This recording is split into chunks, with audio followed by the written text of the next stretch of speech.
You are listening to a pleasure podcast. For more from our Sex Podcast Collective, visit pleasurepodcasts.com. Welcome back to Private Parts Unknown, a podcast about love and sexuality around the world. I'm Courtney Kosak, and today we are actually doing a listener-requested episode. Yes, you can request episodes. And I was delighted to get a request to cover praise kinks and another one to cover breeding kinks, which I've been hearing a lot about lately as well. So I invited sex writer and soon-to-be sex therapist Gigi Engle on the show to give us the 411. Hi, I'm Gigi Engle. I am a certified sex educator and author of All the Fucking Mistakes, a guide to sex life and love. Gigi's got bylines at top publications, a little old place called Cosmo, and so many others. And she's really good at breaking this stuff down and unpacking the nuances. So I figured she's the perfect person to be our guide as we explore these two kinks today and what they suggest about our culture. So put on your hard hats and let's dig in, privates. So let's dive in first and get your sexpert origin story. Like, were you always interested in sex, and how did you make it your job? Yeah, sure. So I started out as a sex writer. I worked for a small millennial website, Elite Daily, which is now like massive, but at the time it was very small. And I was always very interested in all the sex content. And so I kind of became like the go-to person for that. And I had like no filter and I was very interested in it. And then the more I was writing about it, the more I realized there just wasn't a lot of like really good in-depth journalism around sex. It was all kind of like, can I make my pussy taste different? Or like 50 positions to please your man? And like that kind of stuff like that. And so I wanted to have more in-depth research journalism. So I started doing a lot of that. And there's a lot of great journalists who do that now, but I think I was one of the first ones. And then I wrote an article when I went freelance for Teen Vogue that was about anal sex, and people like lost their shit over it. Oh, really? That was how you like really found your footing? Yeah. It was crazy. Like it was the most I've ever been trolled to this date. Yeah, like people lost their minds. It was actually really funny. And I got called like a sodomite on Fox News. It was like a whole thing. It was wild. So I then was like, I'm not certified in sex education. And I feel like if this is the kind of attention that my work is going to get, then I should be. So I went and I got certified in sex education, which has been very useful. And now I am just finishing up my grad degree in psychosexual therapy. So I'll be a full sex therapist in the next few months. Oh, congratulations. That's awesome. Yeah, it's exciting. And I wrote my book, All the Fucking Mistakes, in 2020. Yeah. That's interesting that you say that about the certification. I've been thinking that a little bit for myself too, just like the conversations that I have on this show, and you would recommend it. You feel like it really just gave you a better foundation? Yeah, I think it gave me a really good foundation. I think there's things that you don't even realize you don't know till you know them, because our sex education we have in North America, pretty much everywhere. I shouldn't say just America, it's literally everybody, is terrible. So there was like so much stuff I didn't know, but I didn't know it. Right. Yeah. Okay, so I've gotten a couple requests to do episodes about specific kinks, and I thought you would be the perfect person to talk to. You write these really great explainer articles. So I guess first of all, let's start with the difference between kink and fetish, which I feel like is commonly they're like conflated. Yeah, it's actually one of the most common questions I get.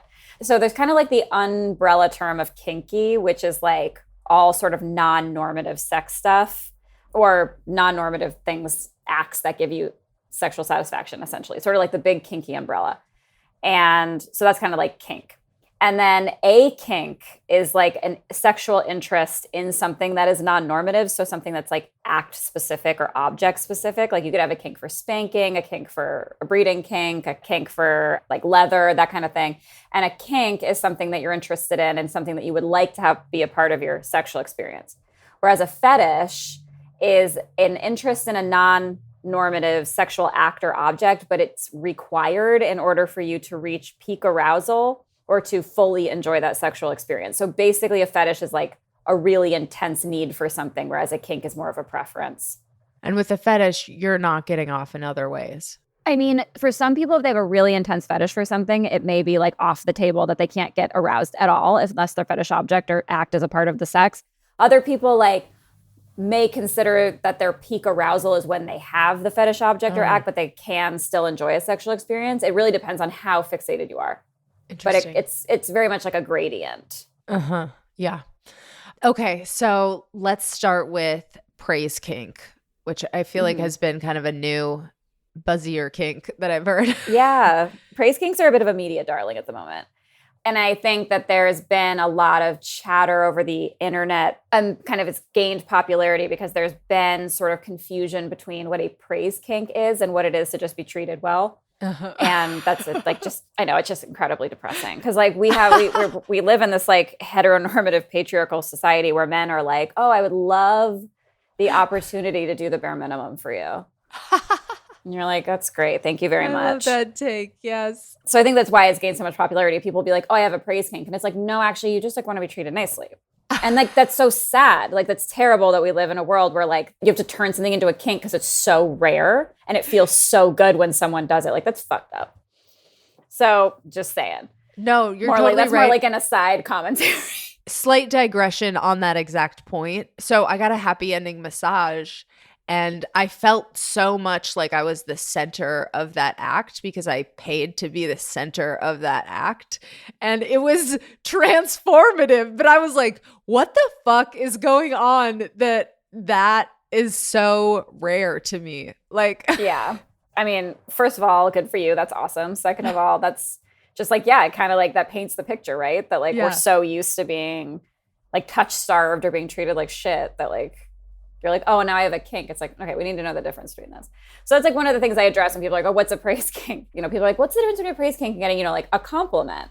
I think we can kind of all universally agree, at least for the most part, that getting a compliment feels good. Like everybody's enjoying getting a compliment or being told that they're good and nice and pretty. It's like, yeah, we all like to be told those nice things.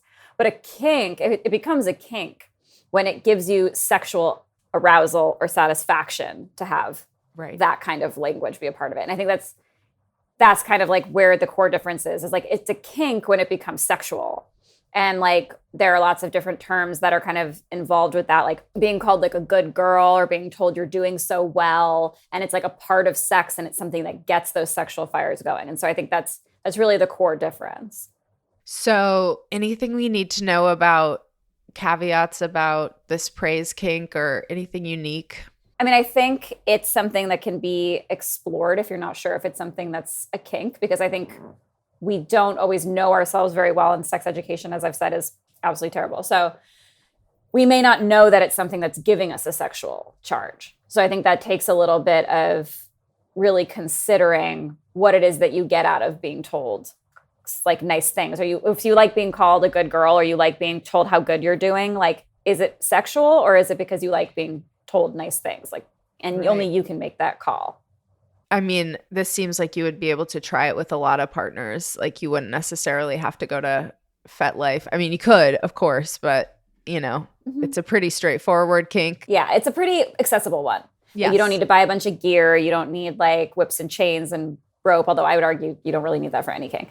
So it's an accessible one. And it's one that is, I think, because it's a little bit different than, let's say, like its opposite, which is a degradation kink.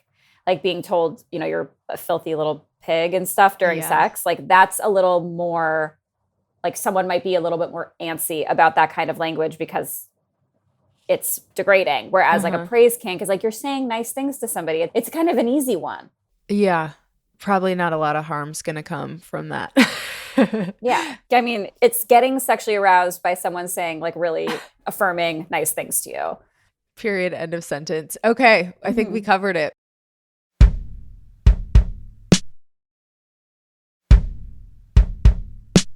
So let's talk breeding kinks, which is an interesting one. And I totally get it. Like, I don't want to have a child, but I get the arousal from the idea of it. You know, I feel like I've like participated in that kind of early relationships sometimes with partners, we're like fantasizing about the idea of like, what if we did, even though we don't want to.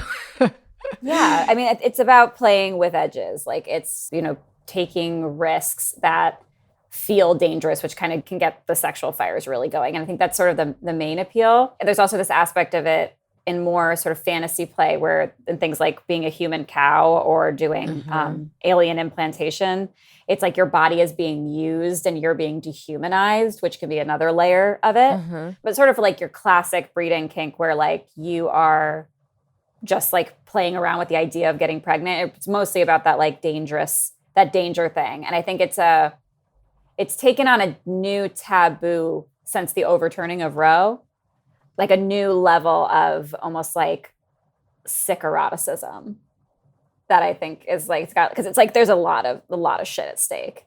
Yeah, explain that. Has there been a change in people's interest from what you've seen? I think that it's because of the Roe stuff, it's become, people have been writing about breeding kinks more often because they're like, oh, what does this mean for that kink? And I think a big common misconception is that everybody who engages in this kink is engaging in risky behavior. But really it's about, and like some people are, like some people really who are like, they might really legit fuck around with like being really risky. And like, that's your business as long as you know what you're doing and everybody's consenting.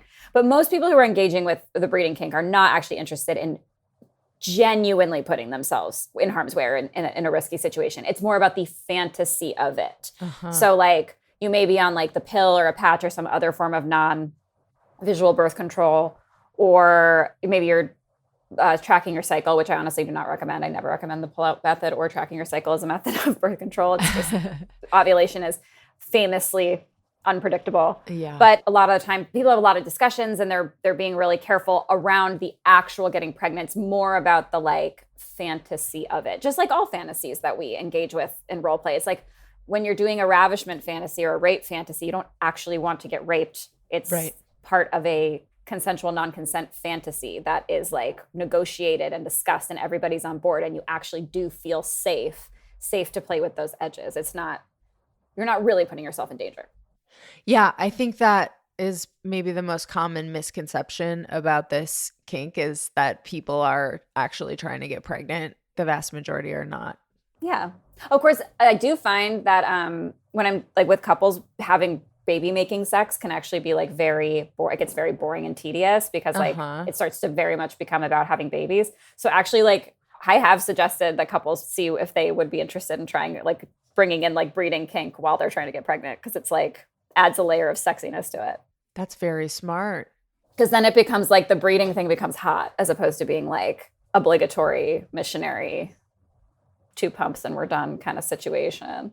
That's the perfect time to take advantage of the fantasy of having a baby when you're actually having a fucking baby.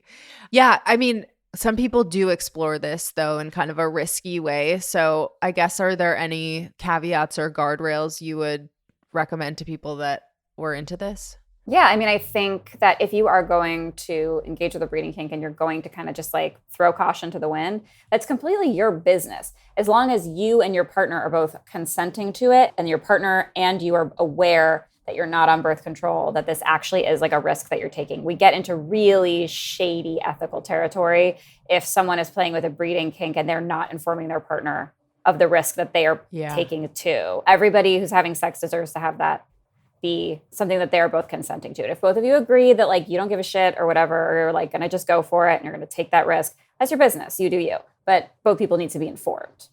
And I think it's also really important that if you're going to do that and you're going to be doing fluid bonding, which is sex without barrier methods, to be sure that both of you have been tested for STIs so that you are aware of like where your partner stands and where you stand so you can both make that decision. Because there's no such thing as risk-free sex, but it is important that both partners are able to decide if it's a risk they would like to take.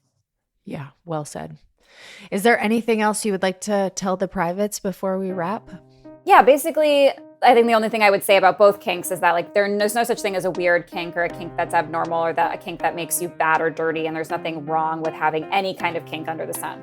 The most important thing is that everybody who's involved is a consenting adult. And other than that, we live in this world that shames everything about sex, but life is way too fucking short to not let somebody piss on you if that's what you want. Amen. Okay, thank you so much. Hell yes, I firmly believe that. Thank you so much for tuning into this episode of Private Parts Unknown. And thanks again to Gigi Engle. This was such a great explainer episode on praise kinks and breeding kinks. And give her a follow at Gigi Engle on Instagram to stay up on her latest sexpert commentary. She's got a really good Instagram, you guys. And of course, stay tuned right here. I have got lots more sexy episodes coming up for you soon, including a deep dive into polyamory. And I'm taking you inside some Midwestern sex clubs. And no, honey, that is not an oxymoron. I am from the Midwest, and we are a surprisingly horny bunch. For the latest episodes, look down and make sure you're following us on your favorite podcast player now. If you're on Spotify, there's a little bell button. On most platforms, there's like a follow or a subscribe button.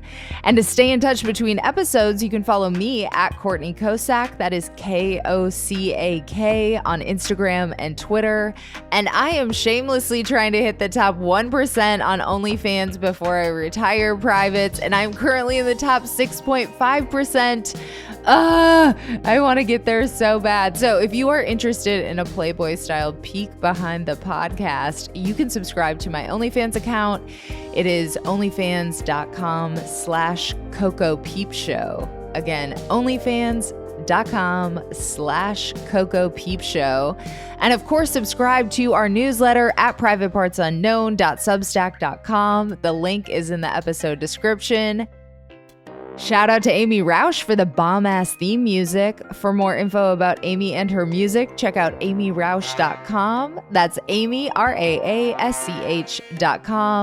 This episode was mixed by my ride or die audio guy, Michael Castaneda of Plastic Audio. And guess what? We are reviving the YouTube channel. I have a bunch of videos in the can. So if you are interested in watching the video version of this podcast, you can just go to youtube.com/privatepartsunknown. And all the videos for these upcoming episodes, including Gigi, this episode is going to be on YouTube. If you want to watch her in action, you can just rewatch the whole episode. Why not? That is on YouTube. So again, youtube.com/privatepartsunknown. And after enjoying this content, could I ask you for a quick favor? Just go to ratethispodcast.com/private and give us a 5-star rating and review. There are multiple people putting in a lot of TLC on this project, and it would mean the world to us if you could give us a 5-star rating and review. You just go to ratethispodcast.com/private.